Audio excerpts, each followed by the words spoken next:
Arceus, the alpha Pokémon, the being who created the Pokémon universe, the very equivalent of God himself in Pokémon. Except no, that's actually wrong. It's not. Arceus is not actually the equivalent of God in Pokémon. Hi everyone, my name is Wes from Oaks Lab, and not long ago we got confirmation of Diamond and Pearl remakes, as well as Pokémon Legends Arceus, a game that none of us saw coming, but all of us are pumped for. Now, from what I've gathered, Game Freak actually wanted Arceus to play a much bigger role in the original Sinnoh games, but needed to scrap their plans for it for one reason or another. Arceus has played a major role in some spin-off games, like Pokémon Conquest, but up until now, it hasn't been a major part of a main series Pokémon game. Assuming that Legends will be considered part of the main series, which I'm absolutely sure that it will be. But what exactly is Arceus? Well, according to Pokémon lore, Arceus is the Pokémon responsible for the creation of the Pokémon universe. Its ability to become any type is supposed to be a reflection of its status as the progenitor of all things, sort of a nod to the idea of omnipotence or being all-powerful. Arceus' name even links it to the idea of being a creator deity. The arc in Arceus can come from Latin's archetypus, meaning original, or Greek's arche, meaning beginning, as well as a whole slew of other similar words. The Eus in Arceus can easily come from Deus, meaning God in Latin, or even from Zeus, the chief deity of Greek myth. So Arceus' name origins clearly indicate that its inspiration is found in God, or at very least, in the idea of creator gods as a whole. And since there's only one Arceus, which is solely responsible for the creation of the universe, just like the singular God that Jews and Christians believe in, that makes it the equivalent of the Judeo-Christian God in Pokémon, right? Well, no, it's not quite that simple. You see, if we're going to be comparing Arceus to God, we have got to have a better idea of what exactly it is that we're comparing. And that's really where this takes a very, very difficult turn. The nature of God is essentially the foundational question of theology. God in Judaism and Christianity is not just some bearded guy sitting on a cloud in the sky somewhere. No, really the exact nature of God is much more complex than what the human mind can wrap itself around in full. Now, that doesn't mean we can't know anything at all about God, and I think one of the best people to look to for guidance on this is St. Thomas Aquinas.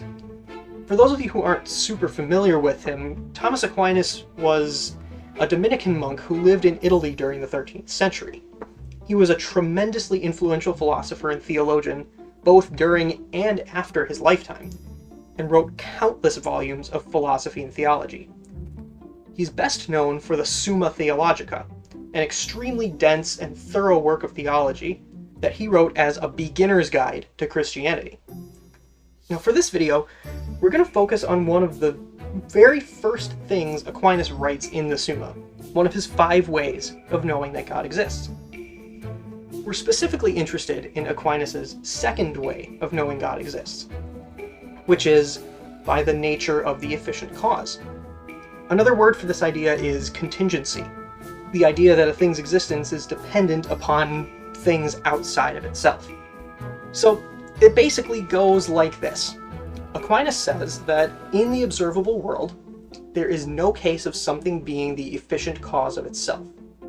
If this were the case, then the thing in question would need to exist before it itself exists, making it the cause of its own existence, which just is not possible. A thing can't exist before it exists. That just doesn't make any kind of sense.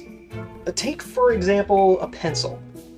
Pencils don't just happen. They don't just exist on their own. Pencils are made by bringing together wood, graphite, and some rubber for the eraser, and a bit of metal to attach the rubber to the wood. The efficient cause of the pencil is the wood, the graphite, the rubber, and the metal all coming together. The pencil is contingent upon those things and can't exist without them. Likewise, the components of the pencil also don't just happen. Wood and rubber come from trees, Graphite comes from an arrangement of carbon in a specific way. And metal, well, depending on the metal you're talking about, comes from a process of purifying and combining different metallic elements to make different alloys. Again, depending on what kind of metal you're talking about here. And all of those things, likewise, are contingent upon other things, and so are those other things, and so on and so on and so on, basically until you go all the way back to the Big Bang at the beginning of the universe. So really, in order to explain the existence of a single pencil, we've had to go all the way back to the beginning of the universe at the Big Bang. But Aquinas says that these causal chains can't go back indefinitely. As he puts it, in all efficient causes following in order, the first is the cause of the intermediate cause, and the intermediate cause is the cause of the ultimate cause, whether the intermediate cause be several or only one. Now, to take away the cause is to take away the effect. Therefore, if there be no first cause among efficient causes, there will be no ultimate nor any intermediate cause. So basically, what he's saying here is if you allow for a truly infinite chain of cause and effect, you can't have a first cause. If you don't have a first cause to start the chain, well, you won't have a chain at all. At this point, Aquinas says that it is therefore necessary to arrive at a first uncaused cause that starts the whole chain, to which everyone gives the name of God. Now, the logic certainly seems to check out here, assuming that we live in a finite or limited universe. And, turns out, we do live in a finite universe. You know, in 1965, the Big Bang Theory, which was first proposed by Father Georges Lemaitre in the 1920s, was secured as the best explanation for the universe's origins. This means that our universe has a birthday, and it happened roughly 14 billion years ago. So this means that our universe is contingent upon the Big Bang. Our universe couldn't exist without the Big Bang starting it, which itself, very likely, had to have been caused by something else. I mean, explosions don't just happen after all. Something causes explosions to happen. And now we get back to Arceus, because the question is this: is Arceus its own efficient cause? Is Arceus the uncaused first cause, not contingent upon anything outside of itself? Well, the answer is clear. It's not. And the official Pokémon lore actually backs this up. See, the creation story of the Pokémon universe is found in the Canalave City Library. Now, here are the first few lines of the original story. In the beginning, there was only a churning turmoil of chaos. At the heart of chaos, where all things became one, appeared an egg. Having tumbled from the vortex, the egg gave rise to the original one. As the story goes on, it describes how Arceus created Dialga and Palkia, and thus the rest of the universe. Now, the first thing to note about this is that the original one, Arceus, hatched from an egg. Now, this already solidifies Arceus as a contingent being, and therefore not its own efficient cause, meaning it's not God. But there's more. At the heart of chaos, where all things became one, appeared an egg. So not only did Arceus hatch from an egg, making it contingent on the egg wasn't always there. It was not an eternal egg that always existed. It came from somewhere else, from something else. Now, it is confirmed that Pokémon exists within a vast multiverse. There are multiple universes, each with their own history and their own Arceus at the center of their creation. But really, all the multiverse does is add a couple extra steps to this here. Our Pokémon universe is contingent upon Arceus, which in turn is contingent upon an egg, laid presumably by another Arceus from another universe, and so on and so on and so on. But this cannot go on indefinitely, since without a first cause of Arceus, there can be no subsequent Arceus, and therefore no eggs, and therefore no universes at all.